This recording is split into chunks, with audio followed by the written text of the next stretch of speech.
Arkadaşlarım hoş geldiniz, sefalar getirdiniz. Anne oğul keyfimize hoş geldiniz. Neydi Caner'im? Makine mi? Ha niye? Isınıyor ya. Ha bir çıtırtı geldi de. Anne oğul tost keyfimize hoş geldiniz, sefalar getirdiniz güzel arkadaşlarım. Bizim ahali gitti. Cansucuğum, Alişim gittiler. Caner'cim şimdi bize tost yapıyor gördüğünüz gibi. Kahvaltıda tost keyfi yapacağız anne oğul baş başa. Ali'ye, Cansu'ya dedim isterseniz size de tost yapayım. Götürün dedim. Klinikte yersiniz dedim. Kliniğe gittiler baba kız. Sonra biz orada hallederiz, yaparız bir şeyler dediler. İstemediler.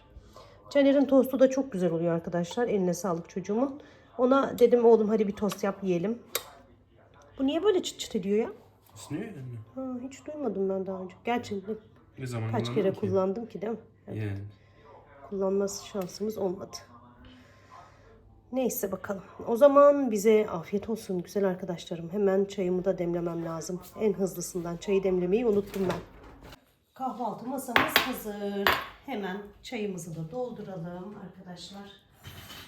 Anne oğul kahvaltı keyfine geçiş yapalım. Caner'cim peçetemiz yok oğlum. Şöyle. Zeytin, peynir, helva. Tayin helvası.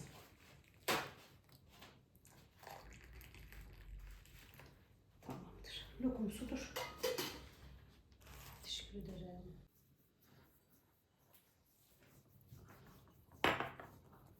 Çatalımızı.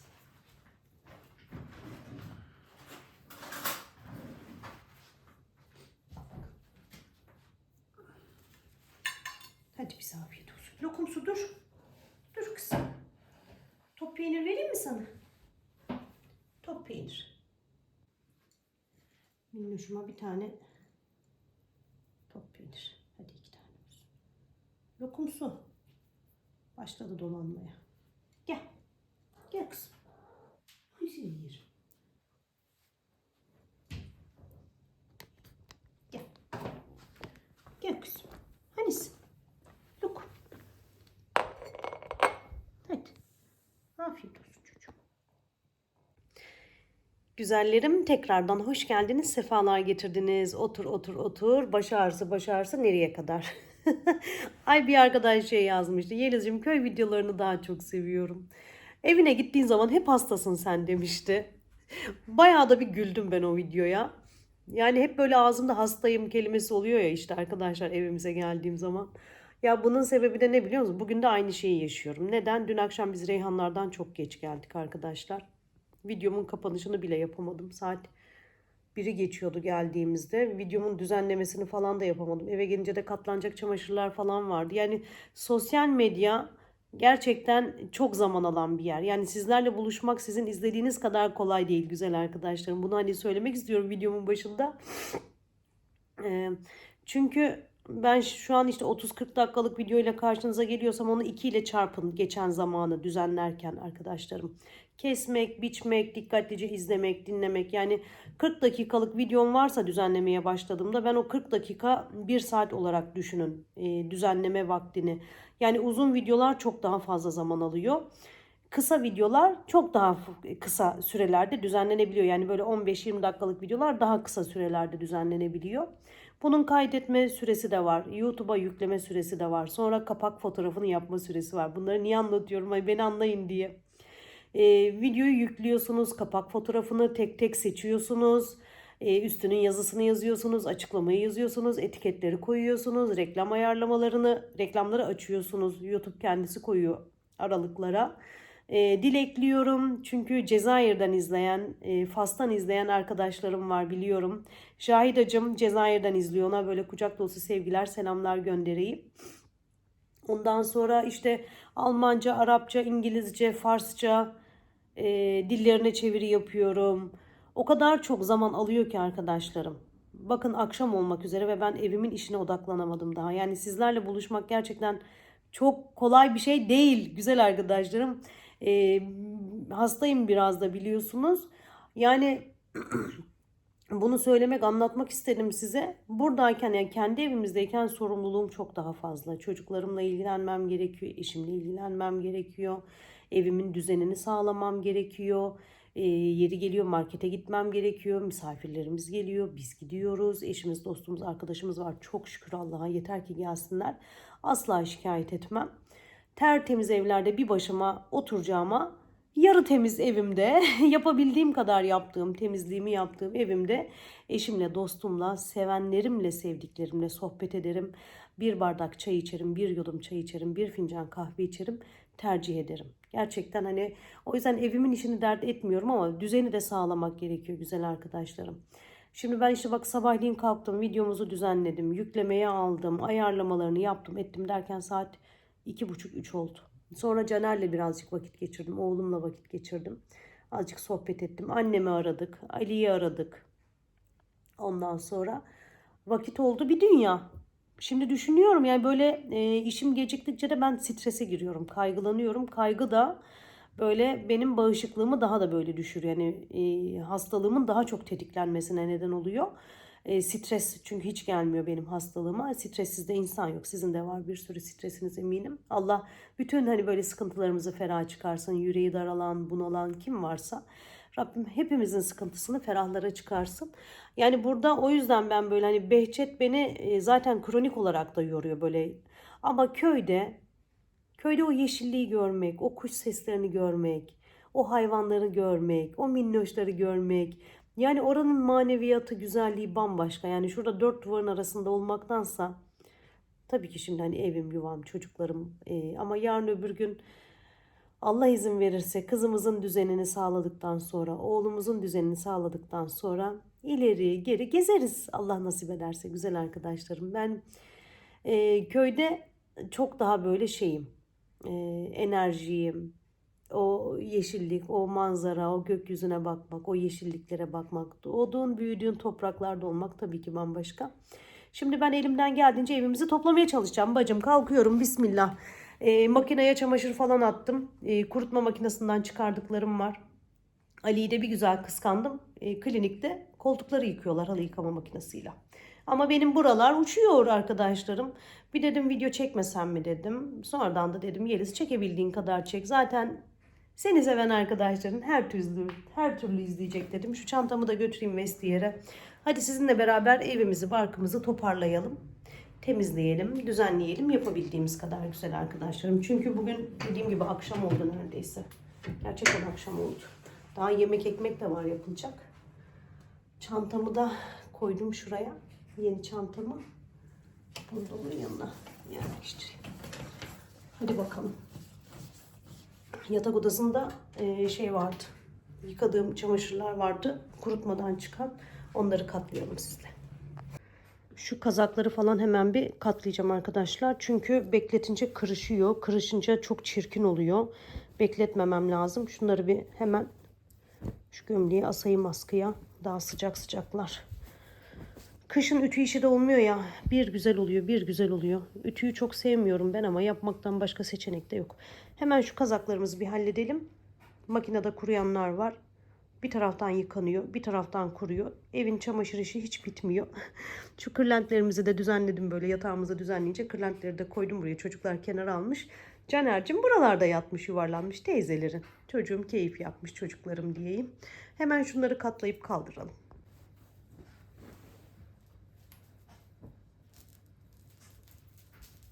Çıtır çıtır hep elektrikleniyor bunlar da böyle. Öyle olsaydı şimdi katlardı bu kazakları. Geçen akşam 2 tane katladı bıraktı arkadaşlar. Göstermedik size. Daha ellemedi gerisini.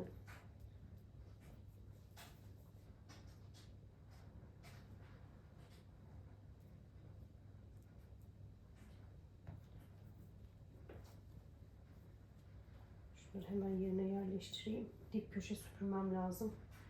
Yemek de düşünmem lazım. Kadının işi gücü bitiyor mu? Bitmiyor. Çocuklarım 2 ay idare ettiler. Allah razı olsun.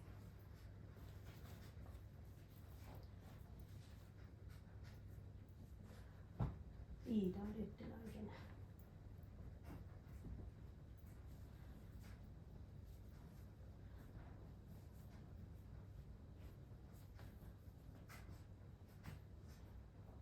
Bir taraftan da yemek düşünüyorum. Ne yapsam acaba diye.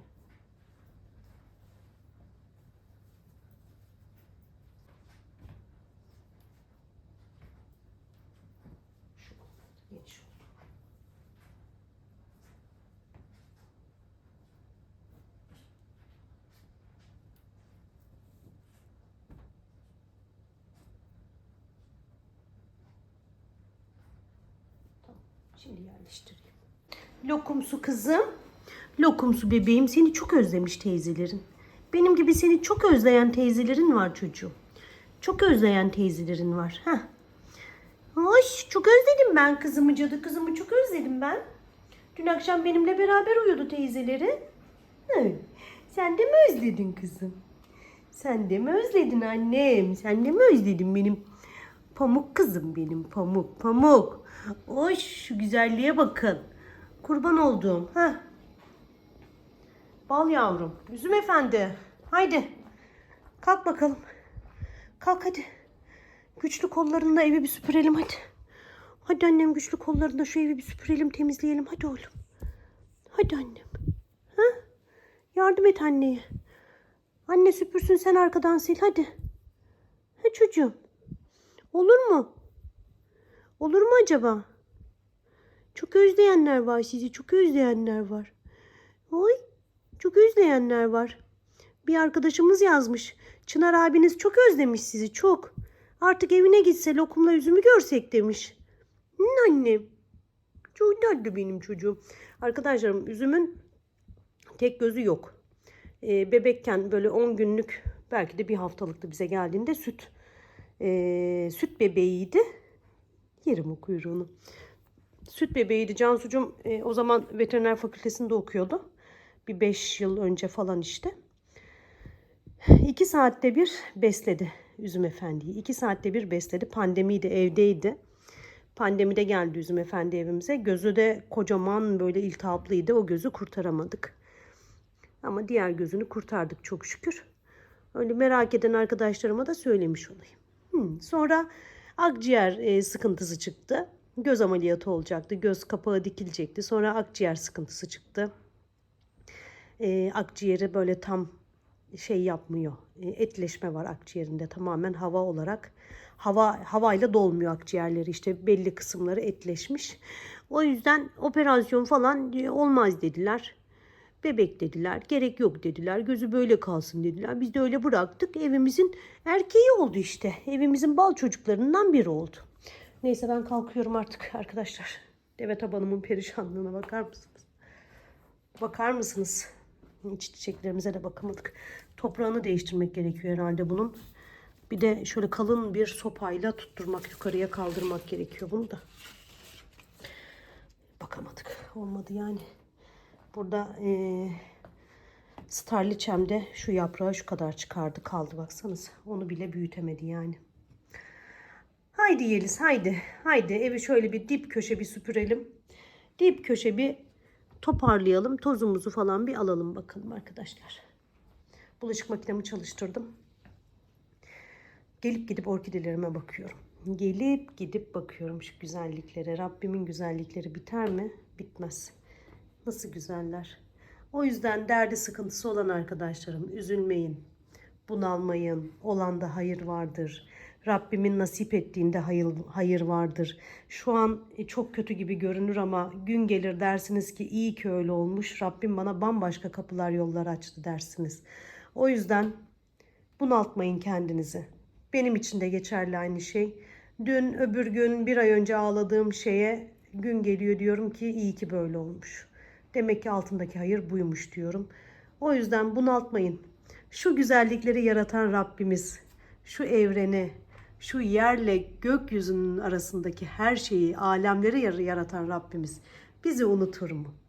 Unutur mu? Karıncanın ayak sesini duyan Rabbimiz bizi unutur mu? Unutmaz güzel arkadaşlarım. Umudumuzu hiçbir zaman yitirmeyeceğiz. Rabbim ne verdiyse en güzelini veriyor, en hayırlısını veriyor. Gün geliyor, diyoruz ki iyi ki böyle olmuş. Demek ki böyle olması gerekiyormuş diyoruz ki hayatta her şey olması gerektiği gibi sürüp gidiyor. Çok seviyorum sizi. Sizlerle konuşmayı, sohbet etmeyi. O zaman haydi toparlayalım evimizi. Gerçekten sizlerle bir şeyleri paylaşmak, konuşmak, anlatmak bana da çok iyi geliyor. Sizler de diyorsunuz Yelizciğim, işte bana iyi geliyorsun diyorsunuz. Allah hepinizden razı olsun. Hep böyle birbirimize iyi gelelim, iyi bir şekilde buluşalım, görüşelim, konuşalım. Ben geleyim karşınıza, işimi gücümü bitirip yolunda götürüp. Ama gerçekten hangi derdiniz olursa olsun, hangi sıkıntınız olursa olsun, Rabbim kaldıramayacağı yükü hiç kimseye yüklemiyor, hiçbir kuluna yüklemiyor. Rabbim bunaltmasın, daraltmasın, güzel günden ayırmasın.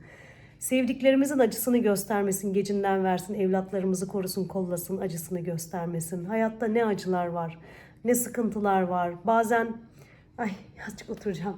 Bazen böyle kendi sıkıntımızı çok büyük sanıyoruz arkadaşlar. Evet, çok büyüktür. Eminim çok büyüktür ama bir başkasını dinlediğimiz zaman bizim üzüldüğümüz, bizim bunaldığımız şeyin ne kadar basit olduğunu anlıyoruz. O yüzden bunaltmayın kendinizi. Lütfen bunaltmayın. Bu hayatta böyle inişli çıkışlı bir şekilde sürecek, gidecek. Herkesin derdi, herkesin sıkıntısı kendine ağır. Ama verene, o derdi, sıkıntıyı verene de güvenmek lazım. Güvenmekten başka seçeneğimiz yok. Rabbim her şeyin en güzelini bilir, en doğrusunu bilir, en hayırlısını bilir. Altında, verdiği sıkıntıların altında ne güzellikler vardır. Hiçbir zaman bilemeyiz. Gün gelir görürüz. Nasip ederse görürüz onu da. O yüzden görmüş biri olarak diyorum yani. Kendinizi bunaltmayın. Her iş olacağına varıyor ve Rabbim ne yazdıysa hep de güzeli oluyor. Ben süpürgemin başına gidiyorum. Bu kadar sohbet, muhabbet, terapi yeter. Yeter mi? Konuştuk, paylaştık. Rabbim güzel günden ayırmasın. Hemen dip köşe süpürmeye başlayacağım arkadaşlar. Daha kaçarı yok. Arkadaşlarım bir hışımla evden çıkıyoruz. Ali ile Cansu bizi almaya geldi. Caner'le beni almaya geldi arkadaşlar. Süpürgeyi kaldırdım mı Cansu sen? Hayır. Süpürgemiz orta yerde duruyor. Koltukları süpüremedim arkadaşlar. Dip köşe her yeri süpürdüm ama koltukları süpüremedim. Zaten biz gelene kadar üzüm yatar koltuğa. Evet. Eve dönünce süpürebilirsem süpüreceğim. Planlama yaptılar. Aradılar, dediler haydi balık yemeye gidelim bu akşam. Olur mu? Olur dedim ben de, neden olmasın. Ama önce kliniğe gideceğiz çünkü bir hasta gelecek. Kliniğe uğrayacağız. Ondan sonra otur oğlum otur. Ondan sonra şey yapacağız. Balık yemeye gideceğiz. Allah izin verirse, klinikten erken çıkabilirsek. Bakalım plan değişmezse. Haydi gidelim. Kliniğe geldik. Peri hasta bakıyor. Periş gitti muayene odasına. Sıfır. Sıfır. Koltuk ıslak değil mi kızım? Koltuklar yıkandı, ıslak değil mi çocuğum, ıslak ıslak yatıyorsun? Alişimin eline koluna sağlık. Maşallah, subhanallah. Pırıl pırıl yapmış koltukları. Dün nişandan hediyelik olan sukulentler Cansucuğum böyle getirdi. Kliniğe kendine aldığı hediyesini böyle koymuş. Sıfır. Küçük kız nerede kızım? Hani küçük kız? Allah seni ne yapmasın kız? Allah seni ne yapmasın kız? Allah seni güzel güzel yaşatsın kız seni Rabbim. Ben de diyorum nerede bu küçük kız? Nerede diyorum ya? Hı? Biblo gibi duruyorsun ya orada sen. Bıyıklarını yediğim. Bıyıklarını yediğim. Bal çocuk, bal çocuk. Hem bozmayayım keyfini. Tamam. Bozmayayım keyfini. Çoluğu çocuğu büyüttün, yolcu ettin. Senden rahatı yok. Küçük kız kısırlaştı arkadaşlar. Çocuklar kısırlaştırdı artık. Artık doğurma derdi olmayacak. Uş, bebek. Peri'yi de göstereyim size. Periş'i de göstereyim. Bayan kuyruk biliyorsunuz. Bayan kuyruğumuzu. Bak, niye öyle yapıyorsun Peri? Benim evde var zaten ısıran bir tane. Isıran bir tane var zaten. Sen de yapma, tamam mı? Hı, senin kadar sevemiyoruz gerçi onu biz. Hoş bebek bebek. Bebek bebek. Hasta muayene işi tamam. Şimdi siz rezervasyon yaptın mı öyle? Yok ki. Gidince öyle söyleyeceksin. Doğaçlama. Hadi gidelim bakalım. Mekanımız belli biliyorsunuz her zaman. Engiz 19 Mayıs ilçesine gidiyoruz. Orada balık ızgara yapan yerler var. Oraya gidiyoruz. Muhtemelen somon yeriz herhalde. Cansucuğum seviyor somonu. Daha böyle etli oluyor, güzel oluyor. Mezgit de güzel oluyor ama bakalım. Hadi bir gidelim.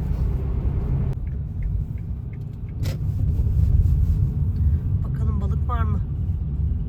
Rezervasyon yapmayınca kalmayabiliyor. Rezervasyon yapınca da gerçi böyle ani işler çıkıyor. Geç kalınıyor falan. Bir bakalım. Arabaya koy. Önce dönüşte alalım. Sorsana kaçta kapanacakmış. Dedim ki evde sebze falan yok ya. Alışverişimizi de yapalım mı dönüşte dedim. Kaçta kapanacakmış? Tamam, siparişimizi verelim, gelip alırız. Tamam, siparişimizi bir bakalım da. Ben mango istiyorum. Tamam, sana da mango alalım. Hep aynı yere gidelim hadi. Aynı yerimize gidelim. Hamsi kalmamış 200. Hangisi? Şeydir o, ton balığıdır o öyle. Bir de ton balığı. Ton balığıdır Ali, o orkinostur. Ortada akbalık da var. Akbalık yeni ya. O büyük olan orkinostur Ali. Burada şeyler vardı. Çeşit kalmamış ya. Niye öyle oldu? Akbalık yok mu sende? Yok abi bitti. İstavrit Somon ne kadar? Somon 400 lira Hamsi kilosu. 200.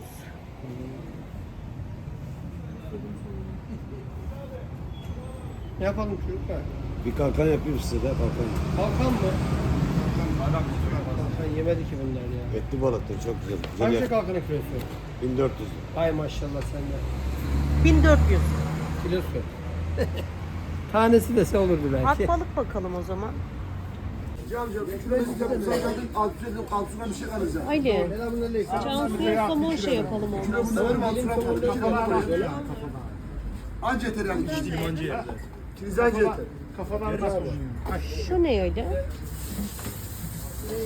Şu uskumruymuş. Az mezgite bak Ali. Oo, bu mezgit ne kadar? 700 lira bu. 700. 700 lira kilo. Orta mezgit. Şimdiye kadar gördüğüm en büyük mezgit. Bu balık. Orkinos mu bu? Mersin balığı. Mersin balığı. Şey diyorlar, morine balığı diyorlar. Siyah hayvan var ya meşhur olan havyar. Ondan çıkan balık. Denizin en değerli balıklarından birisi. Onu da bilmiyorum. Kalkandan sonra o gelir. Bu ne kadar? 12 kilosu 800 lira. Kalkan? Kalkan 1500. 1500. Ah ya 500. Bizim sonun 500. Hadi. Ne yapıyoruz? Ne kadar şey yapıyoruz? Balık. Gidip somonların da yanına Ali bu ne? 3 parça atabilir miyim? Gitmedi de. Kötek. Kötek adı mı? Yok kötek bu. Ha. Siirt'teyken dil balığı yiyorduk arkadaşlar. Çok da güzeldi. Başka da balık yok. Büyüktü, büyüktü. Büyüktü. Başka da balık gelmiyordu zaten öyle. Doğru düzgün.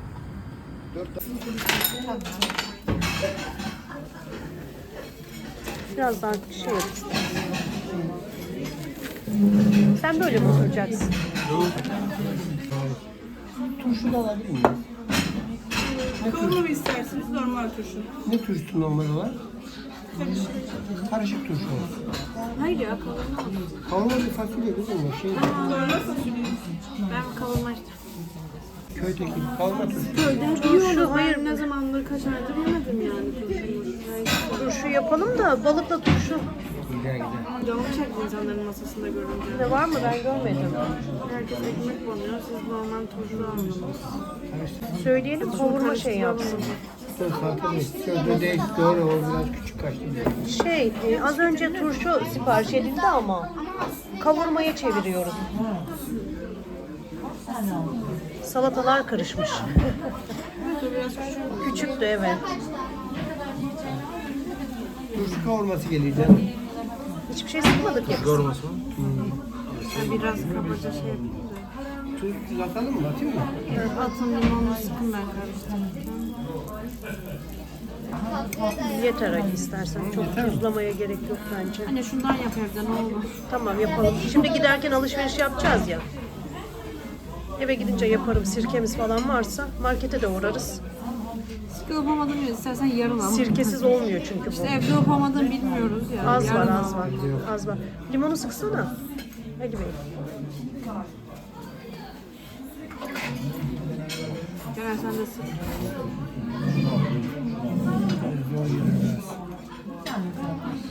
Turşu kavurması geldi. Kavurma değil mi? Tamam. Cansu'cum kavurma istedi.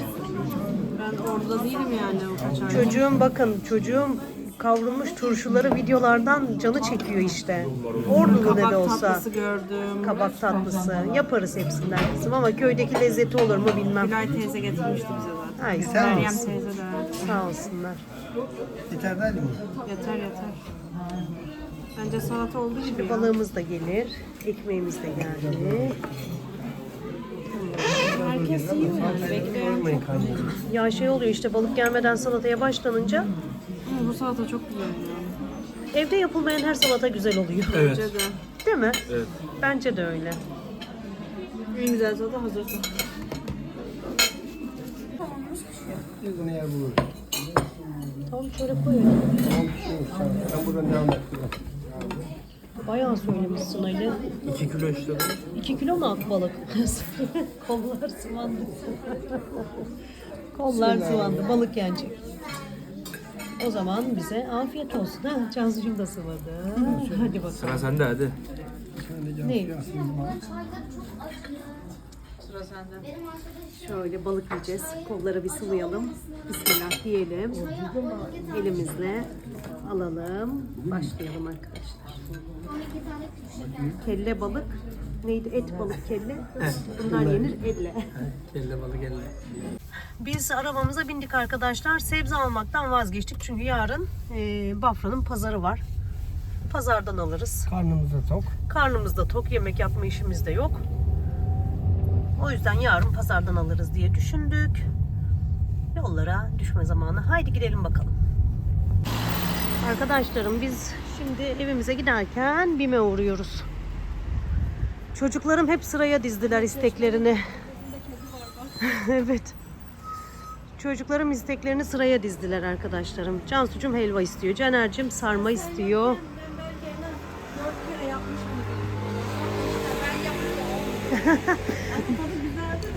4 kere irmik helvası yapmış ama en az 4 kere yaptım ama anne diyor senin yaptığın başka diyor şimdi.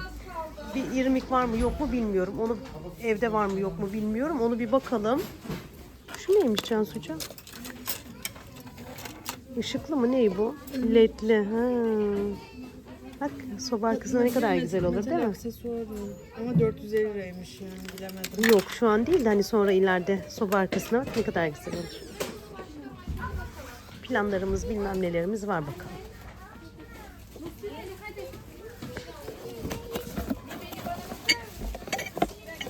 Kupalar yeni gelmiş galiba.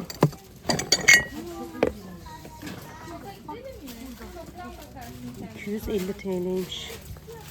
Canım. Evde çok var. Yok almak için demedim. Ne için? Sana gösterdim. Sana gösterdim. Bak.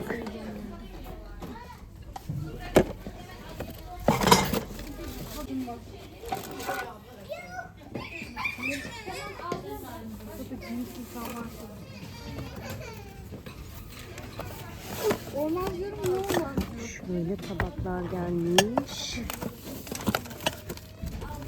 Farklı desenlerde dörtlü pasta takımı. Şöyle fincan gelmiş.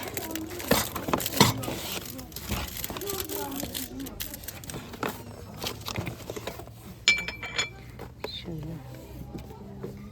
fincanlar gelmiş. Çok güzel. Şu kase de çok güzel.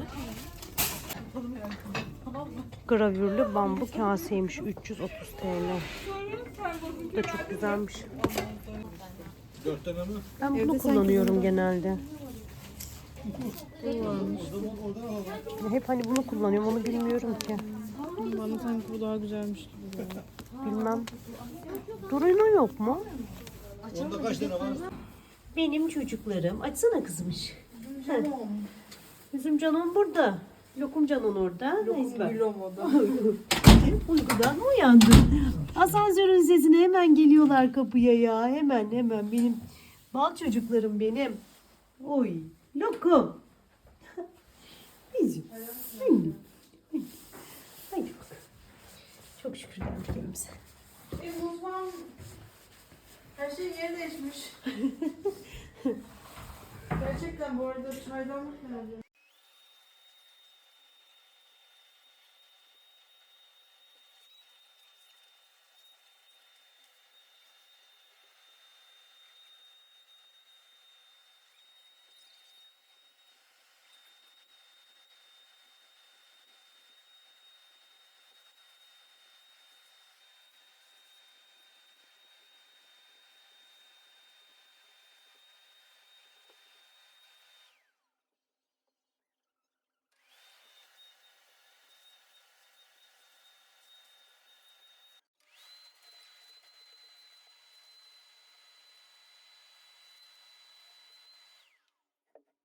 Ali Beyciğim seni yerinden edebilir miyim?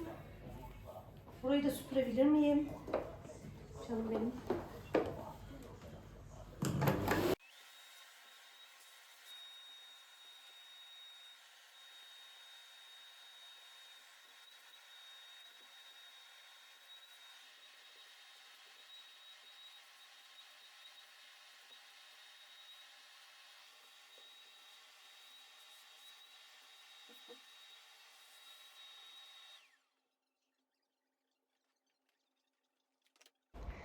Temizliğe ara. Ali Bey'e çay servisi arkadaşlarım. Buyur canım. Eve girer girmez çay istedi. Hemen Cansu'ya dedi ki çay demle. Afiyet şifa olsun. Balık yediğimiz yerde saat geç olduğu için Kapatacakları için çayımız bitti dediler. Gidin dediler bize kısaca. Çayımız yok dediler çay isteyince. Hemen çayımızı demledik. Şimdi koltukları üçlüyü, Pufo ve diğer üçlüyü hallettim arkadaşlar. Şimdi teklileri halledeceğim. Bir de sandalyelerimizi halledeceğim. Çocuklar koltukları süpürüyorlar. Evimizi de sürekli fırfırayla ile süpürdüler arkadaşlar. Yalan söyleyemem çünkü benim telefonumda da uygulama olduğu için bildirim sürekli bana da geldi. Her gün çalıştırdılar fırfıraylayı. Şimdi şu teklileri alayım. Koltuk sandalyelerimizi alayım. Ondan sonra bir toz alma işine geçiş yapacağım arkadaşlar. Mobilyalarımızın tozunu da alırım. Yavaş yavaş toparlayayım. Hani hastayım şeyim ama evin işini yapmadan da olmuyor. Olmuyor. Benim de böyle içim rahat etsin. Dip köşe süpürdüm. Silemedim daha. Belki maç bittiği zaman benim evimin erkekleri buhar makinamıza, viledamıza bir el atabilirler. Bilemiyorum. Durumlarına bağlı artık. el atmak derken Belki hani silersiniz diye. vallahi bilemeyeceğim. Şu an öyle bir düşüncem yok. Evet. İleride oluşur mu bilemiyorum. Söz Ali Bey'de. Maç sonucuna göre mi diyorsun? Yani yüzümüz gülerse belki bir şeyler olur. Hadi bakalım. Hayırlısı Allah'tan. Şimdi dediğim gibi ben şu sandalyelerimizi falan bir halledeyim arkadaşlar. Silme işini erkeklere bırakırım muhtemelen. Caner'cim çay mı alıyorsun? Evet. Tamam yavrum. İsteseydin sana da doldururdum. Hemen halledelim.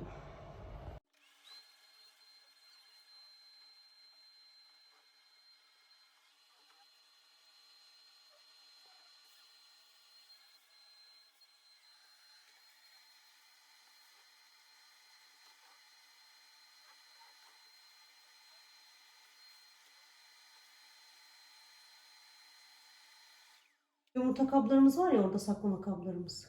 Karışmış mı? Yani hareketi bir görseydiniz. Evet, Yeliz bacınız temizliğe ara verdi ve mutfağa giriş yaptı. Çünkü Cansucuğum irmik helvası istedi arkadaşlar biliyorsunuz. Bim'den Sinangil'in irmiğini aldık. Buna koymayacağım ki ben bunu. Kafam 1500 benim. Gerçekten kafam 1500. Yani bazı konuları konuşmak istiyorum. Sonra da istemiyorum. Boş ver Yeliz diyorum. Çünkü siz bana kızıyorsunuz. Hatta Cezayir'den izleyen arkadaşım bile yazmış Jahida. Canım benim demiş ki seni beğenmeyen izlemesin Yeliz'cim. Lütfen kötü yorumları aldırış etme demiş. Sadece şunu söyleyebilirim arkadaşlar. Hani insanlar istiyor ki acının en dibine saplanıp kalalım. İlk günkü gibi o acıyı yaşayalım. İlk günkü gibi yasımızı tutalım. Yataklardan çıkmayalım, bunalımlardan, depresyonlardan çıkmayalım gibi bir hava var. Bir istek var. Yani benim şu an babamdan sonra kendimi iyi hissetmemin en büyük nedeni şu kadarcık, zerre kadar keşkem yok babamla ilgili. Şu kadarcık yok. Bir kere gönlünü, kalbini kırmadım. Bir kere istediğini geri çevirmedim. Elimden gelenin fazlasını yapmak için gece gündüz koşturdum hastane kapılarında. Annemle beraber koşturdum. Babamı memnun etmek için, rahat ettirmek için. Benim yasım 8-9 ay önce başladı arkadaşlarım. Bunu daha önce söyledim size. Benim yasım babam için sadece hayat standartlarını yükseltmekten öteye geçemeyeceğini öğrendiğim gün başladı. Yani ben babam için her şeyi yaptım arkadaşlarım. Her şeyi yaptım. Sizler de şahitsiniz. Elimden geleni yapmaya çalıştım. Allah eşimden razı olsun. Eşim en büyük destekçim. Allah 1000 kere razı olsun. Doğuran, büyüten anadan babadan razı olsun. Allah kaynanamın mekanını cennet eylesin. Ben babam açısından şuram o kadar rahat ki. Hiç keşkem yok. Benden ev istedi. Köye ev yap kızım dedi. Annen sana emanet dedi. Onun için bile çabaladım kış günü. Görsün diye. Cuma günü girdi, gezdi evin içine. Sobanın başında oturdu. Pazar günü hastaneye kaldırdık. Çarşamba günü de Allah rahmet eylesin kaybettik. Hiç pişmanlığım, hiç keşkem yok. O yüzden isteyen istediğini söyleyebilir. İsteyen istediğini yazabilir. Bana vermiş oldukları destek için hepsine çok teşekkür ediyorum. Öyle güzel izliyorlar ki çok teşekkür ediyorum. Severek izleyenlere de, sevmeden izleyenlere de. Hiç söyleyecek bir şeyim yok. Yani benim babam da üzülmemi istemezdi. Bir kere ağladım karşısında. Sen niye ağlıyorsun kızım yav dedi. Niye ağlıyorsun kızım yav dedi. Gözleri doldu babacığızımın. Allah'ım yattığı yerde incitmesin. Mekanını cennet eylesin. Bütün ölmüşlerimizle beraber. Bütün ölmüşlerimizle beraber. Ben babamı kaybettim diye hayatımı durduramam. Hayatımı yaşamaya devam edeceğim. Şimdiye kadar nasıl yaşadıysam bundan sonra da öyle devam edeceğim. Hayat devam ediyor. Hayatta ne acılar var, ne yorum yapanlar var. Yelizciğim eşimi kaybettim, çocuğumu kaybettim diyenler var. 19 yaşında evladımı toprağa verdim diyenler var. Ne hayatlar var, ne acılar var. Rabbim sıralı ölüm nasip etsin herkese. Sadece hasreti var, babamın özlemi var bende şu an. Hiç pişmanlığım yok. Şimdi bakayım tarifime. Telefonu getirdim buraya. Yanlış yapmayayım dedim. Şimdi kafam biraz uykusuzum, yorgunum falan.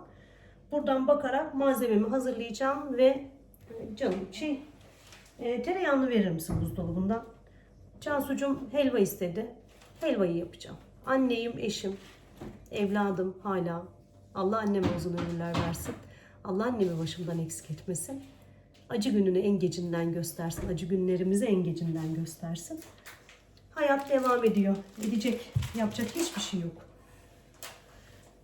Sizde ne kadardı Ali devlet memurlarında? Bir arkadaş yazmıştı. 3 gün mü demişti devlet memurlarında bile. Hani cenaze sonrası izin. Kaç gündü? Bir hafta olmaz. Bir hafta. Ha, dinimizde yaz 3 günmüş. 3 gün ağlamak gerekiyormuş. Öyle okumuştum, duymuştum. Neyse. Hadi şu helvamızı yapalım. Söyleyeceklerim bu kadar. Başınızı ağrıtmayayım canım arkadaşlarım. Güzel bakıp güzel gören herkesten Allah razı olsun. Burası herkese açık bir platform. Herkes istediğini evet yazabilir. Ben buraya video paylaşıyorsam beni tanıyan da tanımayan da seven de sevmeyen de istediğini yazabilir. Ama yazdıkları kelimeler tamamen karakterlerini yansıtıyordur. Kelimeler de insanın karakterini yansıtır. Konuşmaları da insanın karakterini yansıtır. O yüzden isteyen istediğini yazsın, çizsin. Öpüyorum hepinize. Fitnelikle, fesatlıkla izleyenler. Sizleri de öptüm. Hadi helva yapalım beraber. Belki yaparsınız. Size de azıcık faydam dokunur. Şimdi tereyağımı aldım arkadaşlar. Diğer malzemelerimi hazırlayayım. Yağımız erisin. Sıvı yağ da ekleyeceğim. Yarım çay bardağı kadar. Sonra irmiğimizi kavurmaya başlayacağız. Şöyle irmiğimi de buraya alayım. Şöyle 1 su bardağı süt, 1,5 su bardağı su ayarladım arkadaşlar şerbet olarak. Şekeri içine ekleyeceğim. Hemen şekerimi de ayarlayayım. Bakayım burada var şeker. Şöyle 1 su bardağı şekerimi de ayarladım. Yarım çay bardağı sıvı yağ ekleyeceğim. Bardaklar ölçmesem de olur, şöyle göz kararı. Bakayım. İrmiğimi ekliyorum. İrmiğimi kavuracağım. Sonra 2 yemek kaşığı da un ekleyeceğim arkadaşlar. Böyle soran arkadaşlarım oluyor. Şerbetine ne koydun, ona ne koydun Yelizciğim diye. Sizlerle de böyle paylaşmış olayım. Şerbetim burada hazır. Şekerim hazır. Şimdi iş kavurmakta. Hadi bakalım. Güzelce kavrulsun. Şu ışığımızı da açalım. Altını da açıyorum. Tamam. İrmiği gördüğünüz gibi kavurmaya başladım. Nerede? Burada. 2 bardak da un ayarladım arkadaşlar. 2 yemek kaşığı un. Onu da ekledim içine. Şimdi unla beraber kavurmaya devam edeceğim.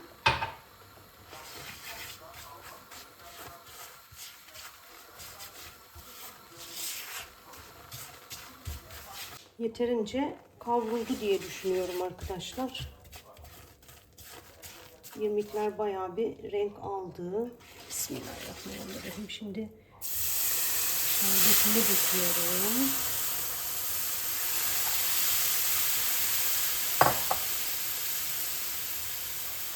Şekerini döküyorum ve başlıyorum şerbeti helvaya yedirmeye.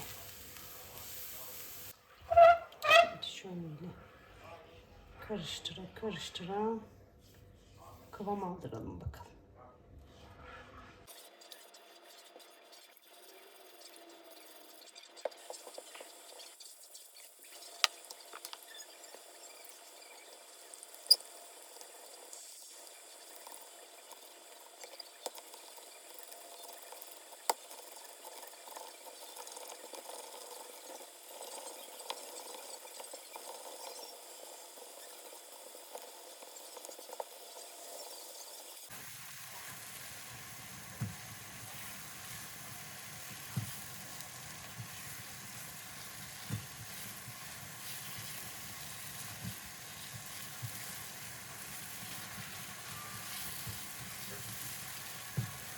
Evet, helvam hazır arkadaşlar. Bakar mısınız şu kıvama? Şöyle hemen sıcak sıcak Cansucuğuma, Canerciğime, Alişime, aile üyelerime, aileme, Allah hiç kimsenin ailesinin düzenini bozmasın, yuvasına huzursuzluk vermesin. İkram edeceğim, servis yapacağım. Sonra ben de bir bardak çay alıp oturacağım. Güzellerim, çayımı aldım. Yatak odasına gittim. Çamaşır katladım. Bir bardak çay içtim. Hem çamaşırımızı katladım hem çayımı içtim. Yıkanan kıyafetleri halletmem, yerine yerleştirmem gerekiyordu. Şimdi de kapanış için karşınıza geldim. Merak edilen bir iki şeye de cevap vermek istiyorum. Nişanımızla alakalı. Cansu'nun nişanı sanmışsınız. Şu an gündemimizde nişan yok arkadaşlar. Olmaz da babamdan sonra. Rabbim babamın mekanı cennet eylesin. Dünürümüz sağ olsun cenazemize geldi Erol'cumla beraber, damadımızla beraber. Dünürlerimiz de cenazemize geldi. Çocuklarımızı da aldılar, getirdiler. Çocuklarımızla beraber de döndüler. Allah razı olsun hepsinden. Şu an gündemimizde nişan yok arkadaşlar. Çünkü dünürümüzün annesi hala yoğun bakımda. Damadımızın babaannesi hala yoğun bakımda. Rabbim teyzeme en kalıcı, en güzel şifaları nasip eylesin. Sağlıkla evlerine dönmeyi nasip eylesin inşallah. Bu şekilde cevap vermiş olayım. Hiçbir şekilde sorun, problem yok. Çok şükür Allah'a. Aileler arasında da yok. Çocuklarımızın arasında da yok. Hamdolsun, şükürler olsun. Onu söylemiş olayım. Bir de nişana gitme olayıyla alakalı söyleyeyim. Azıcık bir açıklama yapayım arkadaşlar. En acı günümde, hem güzel günümde hem acı günümde, en acı günümde Arzucuğum, Reyhancığım sağ olsun her zaman yanımdalardı. Babamın cenazesinde de yanımdalardı. Karkış demediler. O kadar yolu çıktılar, geldiler. Allah hepsinden razı olsun. Onun güzel günü olduğunda benim onun yanında olmam yakışıyordu. Nasıl ki Haziran'ın 22'sinde kayınvalidemi kaybettik. 5 Temmuz'da Elif'in nişanına geldik. Bir kenarda oturduk. Davetlerine icabet ettik. Şimdi de babamı kaybettik. Babamın bugün 27. günü arkadaşlarım. 27. günü mü? Evet, 27. gün bugün. Babamı kaybedeli 27. gün. Rabbim yattığı yerde incitmesin, mekanı cennet eylesin. Yine arkadaşımızın yanına gittik. Bir kenarda oturduk. Güzel günlerine ortak olduk. Olması gereken de buydu zaten. Yani ben gerçekten anlamıyorum hani insanları. Ben acım var diye hayattan kopmak beni çok daha kötüye götürür.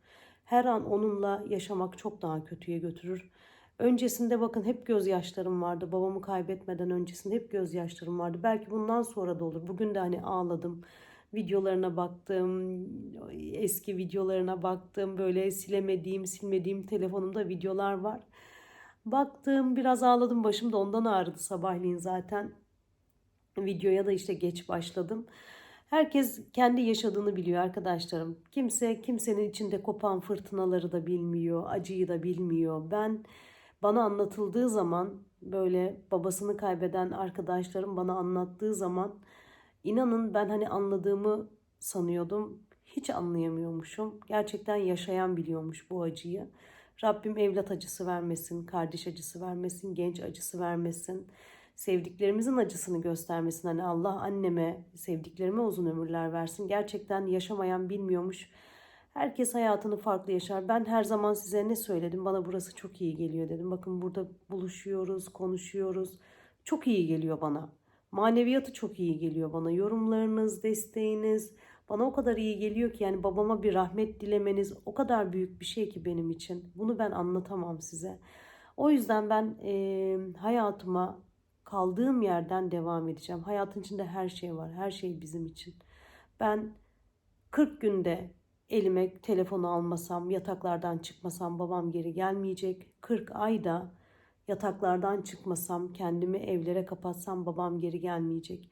Ben babamın arkasından varlığında yapabileceğimi yaptım. Yanımdayken, hayattayken yapabileceğimi yaptım. Arkasından da babamı kaybettikten sonra da yapabileceğim her şeyi yapmaya çalışıyorum arkadaşlar. Rabbim kabul eylesin inşallah. Beni anlayan birçok arkadaşım var biliyorum. Belki birçok arkadaşım yine işte yadırgamıştır hani ne nişanı ne osu ne busu gibisinden ama kötü günümde olan herkesin her daim yanındayım. İyi günümde iyiyim.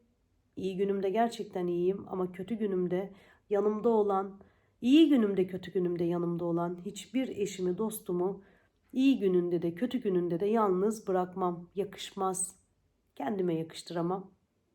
Allah'ım babamı yattığı yerde incitmesin. Sizlerin de geçmişlerine, ölmüşlerine Rabbim rahmet eylesin. İnşallah en büyük umudum Rabbim cennetinde buluşmayı nasip eylesin. İnşallah. Yani o yürek yangınlarım, o yürek korkularım, bir telefon, o gelen telefonlarla olan tedirginliklerim, o yoğun bakıma ilk gittiği zaman o yolda gitmelerim, öyle hangi birini söyleyeyim, hangi birini anlatayım? Kimseye kendimi ispatlamak, kanıtlamak zorunda hissetmiyorum arkadaşlar. El alem için yaşamadım. Bir zamanlar yaşıyordum. Baktım el alem memnun olmuyor, doymuyor, yetmiyor el aleme hiçbir şey. Kendim olduğum gibi nasıl yaşamak istiyorsam öyle yaşamaya devam etmeye karar verdim. Bundan sonra da öyle olacak. Rabbim her daim iyi insana denk getirsin. Sosyal medyada da, yüz yüze de, gerçek hayatta da, hastanede de, postanede de. İyi insandan gerisi yalan. İnsan insana iyi gelmeli. Gelmiyorsa hiç gelmemeli. Canım arkadaşlarım hepinizi çok seviyorum. Nereden izliyorsanız oraya kucak dolusu sevgiler, selamlar gönderiyorum. Kendinize çok çok iyi bakın. Bir sonraki videoda görüşene kadar Allah'a emanet olun. Hoşçakalın.